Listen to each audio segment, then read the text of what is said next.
Bonjour et bienvenue à tous dans cette nouvelle vidéo dans laquelle on va aborder une nouveauté très intéressante sur Premiere Pro. Il s'agit de 90 nouveaux effets, oui j'ai bien dit 90 sur Premiere Pro directement accessibles depuis l'interface. Je vais vous montrer tout ça, vous allez voir, ça va être super intéressant. Alors pour commencer, vous devez télécharger la dernière version de Premiere Pro et pour avoir accès aux effets, vous allez dans Fenêtre, Extensions et vous allez ici dans Film Impact Dashboard. C'est ce panneau qui est maintenant inclus par défaut dans Premiere Pro parce qu'en fait Adobe a racheté l'entreprise Film Impact qui fournit ces effets qui sont parmi les meilleurs effets utilisés dans l'industrie. Quand je travaillais à l'époque en télévision pour l'émission Touche pas à mon poste, on utilisait très souvent certaines transitions de Film Impact, donc vous allez voir que c'est super intéressant. Alors une fois que vous avez ce panneau ici, vous avez différentes catégories. Donc il y a d'un côté des effets qui sont classés en différentes sous-catégories et les transitions. Dans les effets, il y en a des tonnes et ce qui est très bien, c'est qu'on peut avoir un aperçu. Donc vous voyez, si par exemple je laisse la souris dessus, j'ai l'aperçu de l'effet, ce qui va être très pratique pour pouvoir visualiser l'effet qu'on veut mettre. Tout comme sur DaVinci Resolve, vous avez ce genre de fonctionnalité. Mais c'est vrai que jusqu'à présent, sur Premiere Pro, ce n'était pas possible de voir un aperçu des effets. Donc là, vous voyez tous les effets. Vous pouvez parcourir chez vous sur le logiciel, mais vous pouvez les visualiser comme ceci. Dès que vous avez des effets qui vous intéressent, et ça, c'est ce que j'ai fait avant de vous faire la vidéo, vous pouvez mettre un petit cœur ici pour les mettre en favoris. Et ensuite, vous les aurez dans Favorites ici. Je vous ferai un petit tour de ce que j'ai sélectionné globalement. Si vraiment vous avez besoin de ma liste, que vous voulez vraiment mes effets préférés sur ce nouvel outil, n'hésitez pas à me le demander en commentaire et je vous mettrai la liste de tous les effets ici que j'ai mis dans Favoris. Voilà, vous voyez, j'en ai pas mis non plus 50, hein, j'ai mis les principaux qui me semblaient les plus intéressants et on va venir en tester dans le tutoriel. Pour passer rapidement sur les catégories, donc vous avez des effets ici assez classiques comme du flou, là vous avez des effets de lumière. Vous voyez, par exemple, quand vous voulez rajouter du glow dans les images pour des films de mariage, par exemple, ou des films beauty, ça peut être intéressant. Vous avez pas mal d'effets pour les clips musicaux aussi. J'ai vu que ça peut être cool ici. Ici, dans Motion FX, vous avez quelques effets, notamment, vous voyez, un écarteur de lettres ici, de caractères. Vous avez différents effets. Là, le wiggle est très intéressant si vous voulez faire une petite vibration dans un élément. Ensuite, on passe aux transitions. Dans les transitions, vous avez le classique Light Sweep qui vous permet de faire un rayon de lumière, on va le voir tout à l'heure, je vais vous montrer comment ça marche, c'est très utile. Là, on a différentes transitions, je vous laisserai les regarder chez vous tranquillement, il y en a vraiment beaucoup. Disons qu'après ça, vous avez peut-être plus besoin justement d'acheter des packs de transition comme on le faisait beaucoup à l'époque. Là, vous avez tout inclus maintenant sur Premiere Pro. Alors l'autre bonne nouvelle, c'est qu'ils sont tous accélérés par votre GPU, donc par votre carte graphique, ce qui est pratique parce que vous n'aurez pas besoin de faire de rendu, vous pouvez directement appliquer l'effet et vous le lisez en temps réel. On va maintenant rentrer dans le vif du sujet et je vais vous montrer quelques petites démonstrations avec quelques effets que j'ai sélectionnés. On va commencer par le Volumetric Raise FX. Donc ça, c'est un effet de lumière un petit peu amélioré. Vous allez voir comment ça marche. Ici, je vous ai pris un plan de nuit pour que ça se voit bien. Et on a des éclairages de type néon, vous voyez, en extérieur. Ce que je vais faire, c'est que je vais cliquer ici sur l'effet, sur Apply. Et vous voyez que ça l'applique instantanément. Alors, je vais déplacer ce panneau pour vous montrer comment ça marche. En fait, vous devez vous rendre dans Options d'effet. Pour rappel, hein, pour trouver ce panneau, vous allez dans Fenêtre et vous activez Options d'effet pour le faire apparaître ici. C'est à partir de là que vous allez faire vos réglages. Donc, je descends dans les paramètres. Vous voyez que j'ai Volumetric Raise qui s'est mis. Si je le désactive, vous pouvez voir comment c'était avant. Et après, on peut voir que ça a boosté la lumière. Donc, sur cet effet, j'ai pris vraiment un effet qui demande par contre pas mal de ressources. Donc, même avec ma carte graphique, là, vous voyez, si je lis, ça rame un peu. Donc, si vous êtes équipé d'un bon ordi, normalement, il ne devrait pas y avoir trop de soucis, mais j'ai quand même un paquet de plans sur ma timeline. Donc voilà, c'est normal qu'on ait un peu de lag. Alors, si vous voulez améliorer l'effet de lumière qu'on voit ici, parce que vous voyez que je l'ai amélioré, ça bave un peu, hein, c'est un effet vraiment voulu. Vous pouvez utiliser par exemple dans des clips, mais vous avez une option très intéressante, je trouve, et c'est ça qui fait l'originalité de ce nouvel outil, Surprise Me. En fait, avec ça, si vous cliquez dessus, ça vous met, vous voyez, des réglages aléatoires. Je ne sais pas comment ça fonctionne, peut-être avec de l'IA ou autre. Et en fait, ces réglages aléatoires vont vous permettre de créer de nouveaux effets grâce à cet effet, justement. Vous voyez, c'est de nouveaux paramètres prédéfinis. Et là, c'est intéressant parce que, justement, je cherchais un effet un peu façon futuriste. Et là, on a l'impression vraiment que les lumières ont été recréées comme s'il y avait de la fumée. Vous voyez, si je fais une lecture, on a vraiment l'effet lumière volumétrique. Donc, on a fait ça grâce au bouton Surprise Me. Donc ça, c'est vraiment intéressant. Je trouve que là, pour le coup, ça marche plutôt bien. Je suis assez bluffé de l'effet. Vous voyez, si vous voulez faire décoller une soucoupe volante dans un film, bah, je pense que si vous utilisez des néons avec ce petit effet-là, bah, ça fait la diff. Donc vous voyez, je peux encore cliquer si je veux pour chercher d'autres styles. Je peux faire commande Z pour retourner au style d'avant, hein, si jamais je préférais celui-là. Vous voyez, ça c'était celui que j'avais bien aimé. Alors, si jamais vous avez peur de ne pas retrouver l'effet qui vous a plu, parce que moi c'est celui-là que j'ai bien aimé, bah, vous pouvez enregistrer le preset. Et pour faire ça, c'est très simple. Vous allez faire un clic droit ici sur le nom de l'effet et vous faites enregistrer préconfiguration. Et là, par exemple, je mets volumétrique FX et au lieu de préconfiguration, je vais marquer vaisseau spatial. Voilà, tout simplement. Hop, je fais OK. Et si jamais, vous voyez, je supprime l'effet, que j'atterris dans un nouveau projet, que je veux réutiliser cet effet, ben, je n'aurai plus qu'à aller dans Effet. Je vais aller ensuite dans Preset et là, je retrouve mon effet vaisseau spatial. J'ai plus qu'à le reglisser dessus et il se met instantanément. Vous voyez à quel point vous allez pouvoir créer énormément d'effets dans vos presets. Ici, ça va être génial. Vous allez pouvoir vous amuser grâce au bouton Surprise Me et créer tout un tas d'effets pour vos futurs montages vidéo. Alors, toujours dans la catégorie des glows, il y en a un qui peut être intéressant. Vous voyez, celui qui duplique. Je pense que pour les clips musicaux, vous allez pas mal aimer. Alors, je vous montre ça justement. C'était sur un clip d'Ama2X que j'avais créé. Donc là, pour l'instant, ça donne rien comme ça. Vous voyez, j'ai mis l'effet. Ça fait une espèce de duplication ici des points lumineux. Mais quand je vais dans les paramètres et que je fais Surprise Me, je peux tomber sur des looks intéressants. Alors, vous voyez, j'en teste plusieurs. Ça, c'est pas mal. Hein. Vous voyez, ça pour un clip, par exemple, ça peut être pas mal d'avoir ce superbe effet de duplication. Vous mettez ça justement dans un moment fort du morceau. Je trouve que c'est pas mal intéressant. Je sais pas ce que vous en pensez. Vous me direz ce que vous en pensez dans les commentaires de ce genre d'effet. Mais pour les clips, ça va vraiment vous simplifier la tâche. Vous avez également le fameux RGB Split. Pour rappel, hein, c'est un effet qui permet de jouer avec les différentes couches rouge, verte et bleu d'une image. Vous voyez, dès que j'applique l'effet, on peut voir ici une espèce de duplication. Donc ça, c'est pas mal. Vous voyez, je vous montre avant, après, c'est comme ça. Donc, vous pouvez faire ce petit effet qui est très utilisé dans les clips musicaux. Alors, pareil, ici, je peux faire Surprise Me pour améliorer l'effet, pour vraiment trouver d'autres styles différents. Ça, j'aime bien. Vous voyez, quand ça fait cette espèce de duplication. Alors ça, clairement, pour les clips musicaux, c'est un game changer énorme. Ça va vous permettre de gagner un temps considérable sur vos créations d'effets de clips musicaux. Autre exemple avec l'effet de lumière volumétrique. N'oubliez pas que quand vous avez des plans comme ça, avec des petites entrées de jour au fond, comme dans une forêt, bah vous pouvez mettre ça et en général, ça rend plutôt bien parce que ça crée des rayons, comme s'il y avait vraiment le soleil qui était entré de cette manière le jour du tournage. Donc vous voyez, ça c'est pas mal pour donner le côté un peu fantastique à vos plans. Et là, toujours pareil, bien évidemment, je peux aller dans les options d'effets pour pouvoir faire Surprise Me, vous voyez, pour peut-être donner un effet un peu moins présent et pas trop surréaliste. Donc ça, c'est à vous de doser comme vous le désirez. Alors, je ne vous l'ai pas montré, mais bien évidemment, vous avez tous les paramètres que vous pouvez régler si vous préférez maîtriser tout à 100%. On ne va pas rentrer dans les détails, ça ne sert à rien. Vous savez maintenant comment ça marche, hein, les effets sur Premiere Pro. Voilà, libre à vous après de paramétrer à votre guise. Vous avez des petits éclats lumineux comme ça que vous pouvez mettre dans vos projets. Donc, je vous montre ici sur des petites lumières. Vous voyez, donc là, c'est un peu bourrin. Ça crée des espèces de flares étoilés autour des points lumineux. Et là, je peux vraiment faire comme je veux pour les personnaliser. Vous voyez, si je veux que ça soit un peu plus discret. Et là, ça donnera le même effet que si vous aviez mis un filtre Light Strike devant votre objectif de caméra. Vous voyez que ça marche plutôt bien.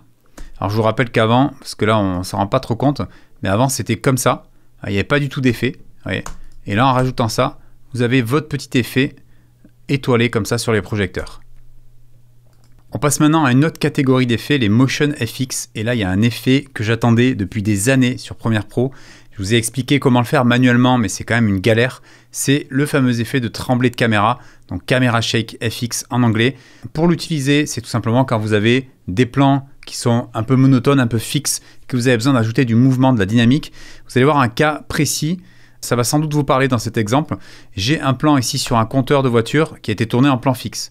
Seulement, si vous voulez utiliser ça dans une course-poursuite, bah, ça ne va pas le faire puisque justement c'est trop fixe. Vous voyez, si à côté vous avez des voitures qui roulent à 100 à l'heure et que d'un coup vous passez sur ça, bah, votre plan il va paraître un peu mou. La petite technique, c'est d'utiliser un camera shake. Je vais cliquer ici et là, vous voyez, j'ai des petits mouvements de caméra qui se font grâce à l'outil de Premiere Pro. Alors, je vais augmenter la vitesse. Donc, je reclique sur Surprise Me. Vous Ça va pas encore assez vite. Je reclique encore une fois. Et là, vous voyez, on commence à avoir quelque chose de réaliste. Alors, je trouve que c'est un peu trop zoomé. Je peux retenter. Ça, c'est pas mal. Voilà, après plusieurs clics sur Surprise Me, j'en ai trouvé un bien, regardez. Ouais, quand je lis le rush, on a vraiment l'impression que c'est en mouvement. Ça a été tourné dans une voiture qui roulait très vite. Et ça donne l'action encore plus réaliste. Alors ça, vous pouvez l'utiliser bien évidemment sur d'autres plans. Hein, si vous avez toujours, dans le cas d'un clip, un mouvement, ici par exemple un travelling arrière un peu mou, mais qu'à la musique ça pète un peu, mais vous pouvez totalement mettre un caméra shake. Donc toujours pareil, je reclique dessus, je fais Apply. Et là, vous avez des petits tremblements de caméra, vous voyez, pour rajouter plus de dynamisme à votre image. On passe maintenant à quelques effets de texte. Donc si vous avez besoin d'écrire façon machine à écrire, maintenant il y a un outil pour ça sur Premiere Pro. Donc on va mettre ici tuto Premiere tout simplement. J'ai donc ici mon texte et je vais pouvoir aller chercher dans les effets Typewriter, donc machine à écrire. Vous voyez, je glisse ça à l'intérieur et donc là je peux voir que j'ai cette fois-ci des transitions qui ont été mises. Puisqu'en fait, ça, c'est dans la catégorie des transitions et ça marche exactement de la même manière que les transitions que vous connaissez habituellement sur Premiere. Donc, vous voyez, ça m'a bien écrit mon texte façon machine à écrire. Et ça, vous pouvez très bien, si vous voulez, augmenter la vitesse comme une transition classique. Vous voyez, ça se dirige très facilement sur le logiciel. Donc ça, ensuite, si vous voulez le paramétrer, vous cliquez dessus et vous allez dans les options d'effets. Et à partir de là, vous avez également le Surprise Me. Si je regarde... Voilà, ça a créé une espèce de petit curseur vert sur le côté. Donc ça, c'est pas mal hein, pour les animations de texte. Je vous laisse imaginer les possibilités. Voilà, il y en a plein. Donc là, je peux faire ça comme ça. Hop. Vous voyez, ça fait un petit effet intéressant, un peu digital. Donc c'est vraiment intéressant. Vous voyez, celui-là aussi est pas mal. Donc ça, je vous invite à faire pas mal de tests avec Surprise Me. Et quand vous avez quelque chose d'intéressant, vous l'enregistrez, comme je vous ai montré tout à l'heure, en paramètres prédéfinis. Là, vous avez vraiment une infinité d'animations de texte que vous allez pouvoir créer rien qu'avec ce bouton. Je trouve que rien que pour ça, rien que pour cet outil-là pour les textes, cette nouveauté, elle en vaut vraiment la peine. Alors toujours dans la catégorie des animations de texte, ici vous avez Spacer FX qui est pas mal si vous voulez faire des écartements de caractères. Donc là, pareil, je fais Apply et vous voyez, j'ai mon texte introduction qui va se créer comme ça en s'écartant lettre par lettre. Donc ça... Je vous ai déjà montré comment faire ça sur différents tutoriels de la chaîne sur After Effects, mais sur Premiere Pro, c'était pas possible de le faire jusqu'à présent. Donc là, pareil, le Surprise Me, ça vous permet également de créer différentes animations de texte et c'est quand même assez poussé puisque c'est des animations qui peuvent être plus ou moins complexes. Donc vous pouvez tester pour voir ce qui vous plaît le plus. Donc après, moi, je trouve que pour cet effet d'écartement, le truc de base est pas mal parce que là, vous voyez, quand je commence à faire plusieurs Surprise Me, ça n'a plus aucun sens. Alors quand vous voulez réinitialiser l'effet tel qu'il était quand vous l'avez glissé, vous venez cliquer tout simplement ici sur réinitialiser l'effet et ça vous remet le petit effet de base. Alors je vous montre un autre outil que j'avais mis dans mes favoris, Text Animator. Donc là, je fais Apply et ça vous met des animations en entrée et en sortie comme vous avez pu le voir ici au niveau des transitions. Et ça c'est pas mal, vous voyez, j'ai une petite animation de texte qui s'est créée. Ici, hop, j'ai la même en sortie. Et toujours pareil, avec ça, vous pouvez cliquer dessus, aller dans le panneau Options Effets et faire Surprise Me pour avoir un autre type d'animation. Vous voyez, là, vous pouvez pareil vous éclater pour trouver vraiment ce qui vous plaît le plus. Et ça peut vous créer donc du coup des centaines d'animations de texte différentes. On va passer maintenant aux animations de logos, parce que je pense que ça vous intéresse également. Vous aimeriez bien pouvoir animer vos logos et vous ne savez pas trop comment faire, surtout quand vous débutez sur Premiere Pro. Ce genre d'outil, ça va vraiment vous servir. Donc je vous montre quelques petites choses que vous pouvez utiliser concernant les logos. Vous avez déjà le fameux Light Sweep. Donc ça, c'est un effet de lumière qui va se mettre sur le logo. Vous voyez là, je viens de le glisser ici. On va faire durer un peu plus longtemps le logo. Et en fait, ça va créer un effet de lumière comme ça qui va faire apparaître le logo. Alors si jamais vous voulez garder le logo original en dessous, vous pouvez dupliquer comme ceci. Et là, vous avez vraiment juste l'effet de lumière qui vient se créer comme ça. Vous voyez, ce que je peux faire par exemple, c'est ça, le mettre à ce moment-là, hop, et là j'ai donc l'effet de lumière qui vient apparaître juste après.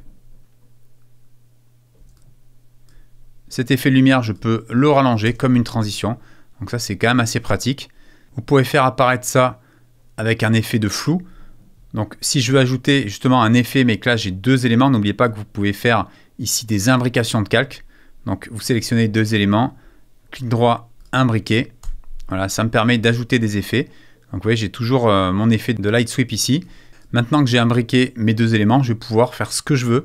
On va mettre par exemple un effet de glitch. Hop, je clique dessus. Et là, j'ai mon petit effet de glitch pour l'apparition. Et vous voyez que c'est pas mal du tout. Alors on va pouvoir le raccourcir pour pas que ça dure trop longtemps. Et donc ça pourrait donner quelque chose comme ça.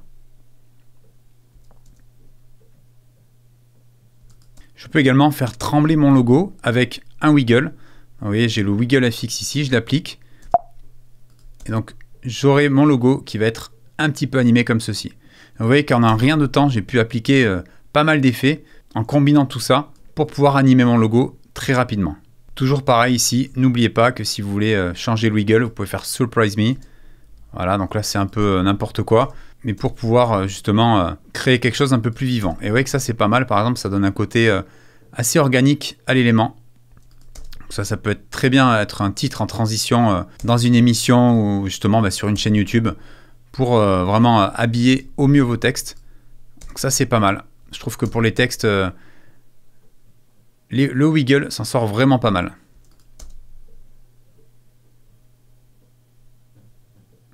Alors petit outil ici qui est très intéressant, Unmult. Je ne sais pas si vous connaissez cet effet, mais il a été très utilisé pendant des années sur After Effects.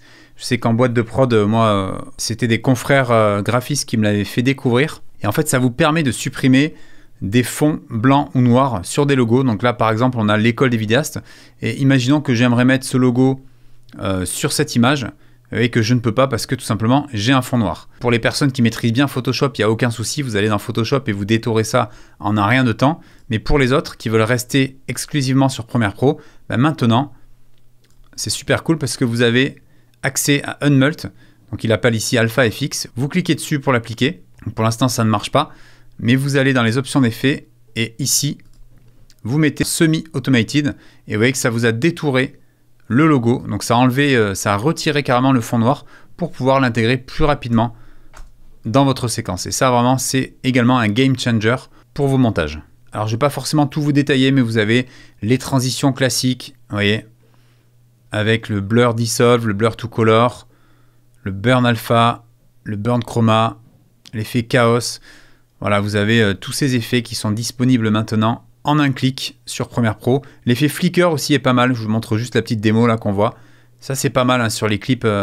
Ça apporte du dynamisme. Pour ceux qui sont familiers avec Animation Composer de Mr. Horse, ben là ici vous avez le même type d'effet, vous voyez, en motion design qui vous permet d'animer des petits logos, des petits pictos que vous venez mettre dans vos montages vidéo. Ça en un rien de temps, vous pouvez les appliquer depuis ce panneau. Voilà, on a fait le tour des principaux effets, je trouve selon moi les plus intéressants sur ces nouveaux 90 effets fournis directement dans la nouvelle version de Premiere Pro. J'espère que la vidéo vous a plu et que vous avez appris des choses. En tout cas, je trouve que cette nouveauté est pour le coup très intéressante. C'est vraiment ce qui manquait à Premiere Pro au niveau des effets, surtout le fait de pouvoir les voir en temps réel avec des outils de prévisualisation. Si la vidéo vous a plu, n'hésitez pas à mettre le petit pouce bleu, à vous abonner à la chaîne et activer la cloche. On se retrouve très bientôt pour une prochaine vidéo. D'ici là, n'oubliez pas, restez créatifs.